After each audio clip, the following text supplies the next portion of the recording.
అదేవిధంగా భారతంలో మరొక కథ ఉంది. అది ఆశకు సంబంధించింది.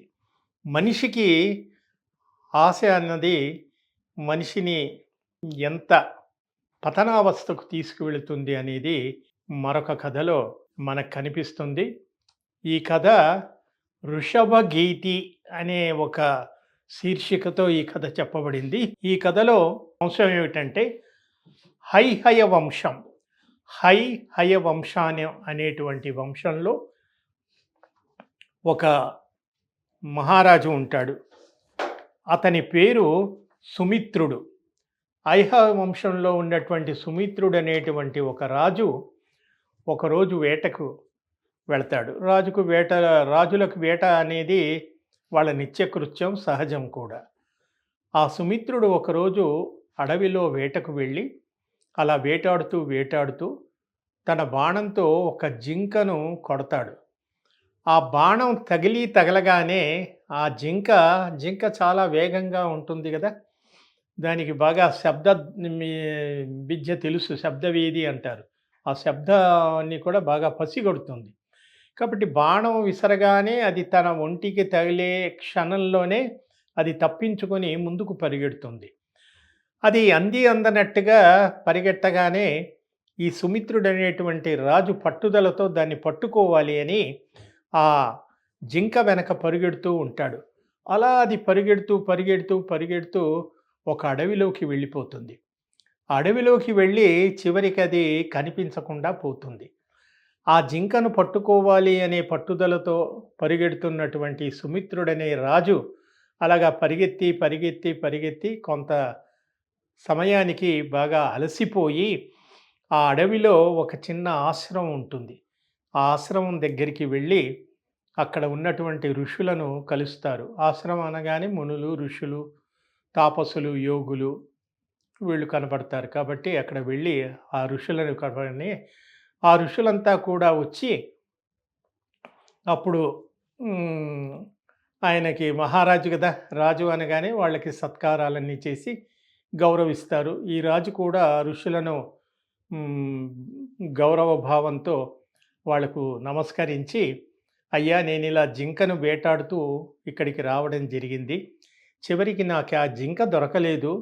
ఆ జింకను పట్టుకునేటువంటి ఆశతో నేను ముందుకు పరిగెడుతున్నాను అని చెప్తాడు. అక్కడ ఉన్నటువంటి ఋషుల్లో ఒక ఋషి వృషభ మహర్షి.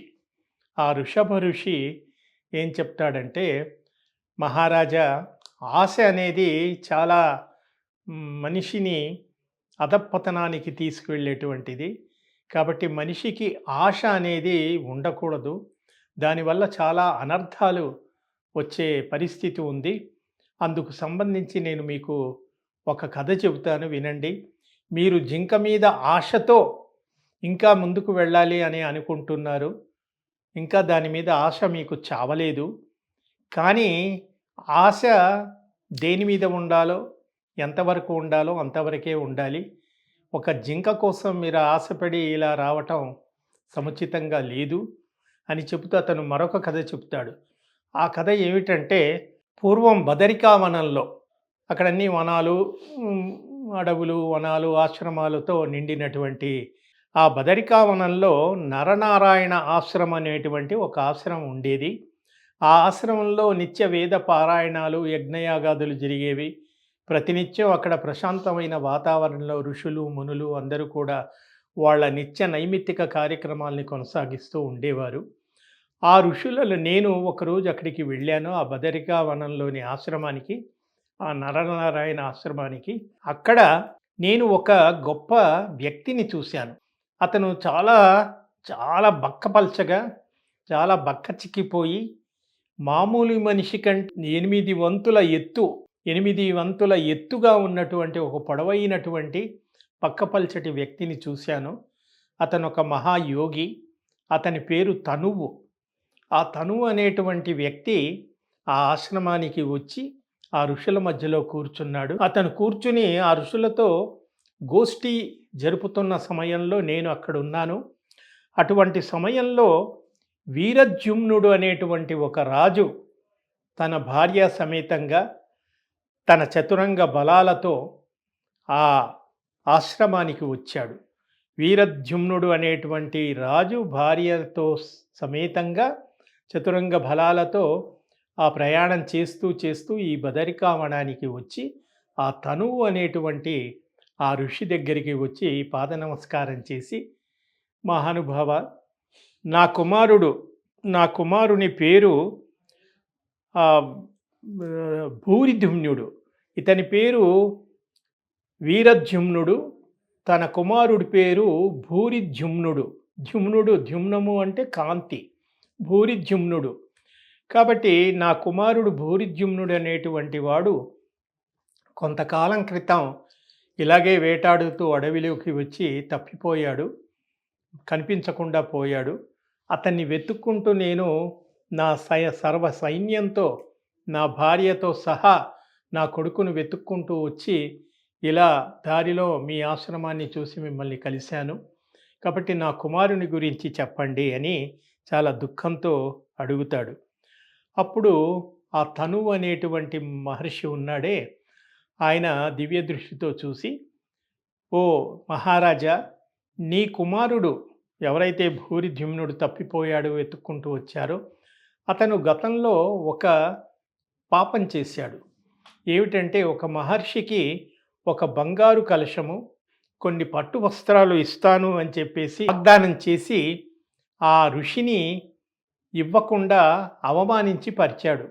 కాబట్టి ఆ పాపం నీ కుమారుణ్ణి వెంటాడుతోంది. కాబట్టి ఆ పాప ఫలితంగానే ఇవాళ అతను అడవుల పాలైపోయి నీకు కనిపించకుండా పోయాడు. ఎవరైతే ఋషి ఈ భూరిద్యుమ్ను నుంచి ఆ బంగారు కలశాన్ని, ఆ పట్టు వస్త్రాల్ని ఆశించాడో, చివరికి ఆ మహారాజు అవి ఇవ్వకపోవటంతో అతను నిరాశ చెంది, అతను జీవితంలో ఇక దేని గురించి మనం ఆశపడకూడదు అనే ఒక నిర్ణయానికి వచ్చి అతను అడవుల్లోకి వెళ్ళి తపస్సు చేసుకుంటూ విధమైనటువంటి వైరాగ్యంతో ఉన్నాడు. అసలు ఆశ అనేది మనిషిని ఏ విధంగా పతనం చేస్తుంది, కాబట్టి మనం దేని గురించి అతిగా ఆశపడకూడదు అనేటువంటి విషయానికి సంబంధించిన కథనే ఈ కథలో అనేక అంశాలు ఆశకు సంబంధించి మనకు కనబడతాయి. ఆ రకంగా భూరిద్యుమ్నుడి వల్ల ఆశాభంగం చెందినటువంటి ఆ ఋషి తన ఆశ తీరకపోవడంతో తాను మరి ఇక జీవితంలో ఎవ్వరినీ ఏమీ అడగవద్దు, ఎవరు ఏదిచ్చినా తీసుకోవద్దు అనే ఒక నిర్ణయానికి వచ్చేసి ఆ ఋషి తిరిగి అడవుల్లోకి వెళ్ళిపోయి తపస్సు చేసుకుంటున్నాడు.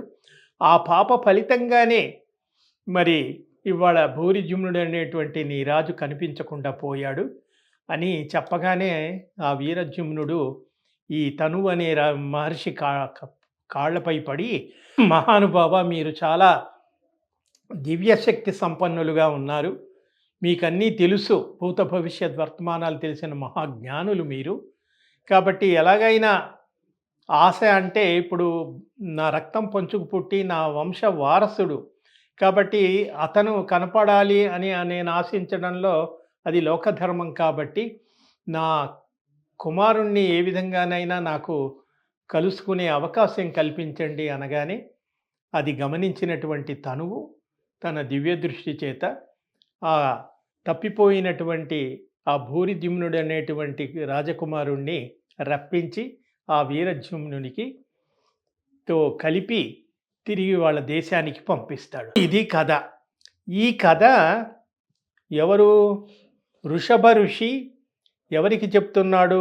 సుమిత్రుడనే రాజుకు చెప్తున్నాడు. అంటే ఇక్కడ ఏమిటి? సుమిత్రుడు ఒక జింకను ఆశపడి జింకను వెతుక్కుంటూ వచ్చి జింక దొరకలేదనే నిరాశతో ఋషభు అనే ఋషి దగ్గరికి వచ్చి అడిగినప్పుడు ఋషభుడు ఈ తనువు కథ చెప్పాడు, ఈ రాజు కథ చెప్పాడు. చెప్పి చివరికి ఋషభుడు అంటాడు, ఓ మహారాజా, అతను కొడుకు పైన ఆశపడి అలా వెంటపడి అలా అడవులు పట్టి తిరగటం అనే దాంట్లో అర్థం ఉంది, కానీ నువ్వు ఒక జింక కోసం ఒక మహారాజు అయి ఉండి ఈ విధంగా ఒక జింక కోసం ఆశపడి ఈ విధంగా నువ్వు అడవులు పట్టి రావటం అనేది సరిగ్గా లేదు. కాబట్టి మనిషికి ఆశ అనేది ఉండకూడదు.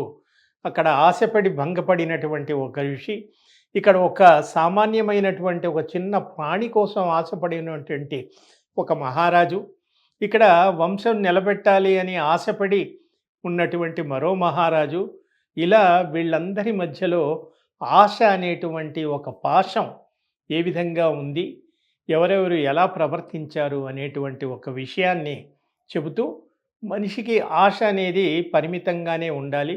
దానికోసం మనం ఎదుటి వాళ్ళని అవమానించకూడదు, భంగపరచకూడదు, నిరాశపరచకూడదు అనే ఒక జీవన సత్యాన్ని చెప్పేటువంటి నీతి ఈ కథల్లో మనకు కనిపిస్తుంది. కాబట్టి ఆ రకంగా ఈ కథ మళ్ళీ ఋషులు పరశురాముడికి చెప్పినట్టుగా చెబుతారు. ఇలా రకరకాలుగా ఉంటాయి.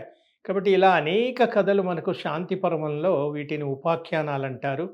అలా ప్రతి కథ ఏదో ఒక నీతిని కలిగి ఉన్నటువంటి కథ. ఈ కథల గురించి మనం ప్రస్తావించుకునే క్రమంలో ఇవాళ ఈ 2 కథలను గురించి ముచ్చటించుకున్నాం. మరికొన్ని కథలతో మరొక సంచికలో కలుసుకుందాం. అంతవరకు సెలవు. నమస్కారం.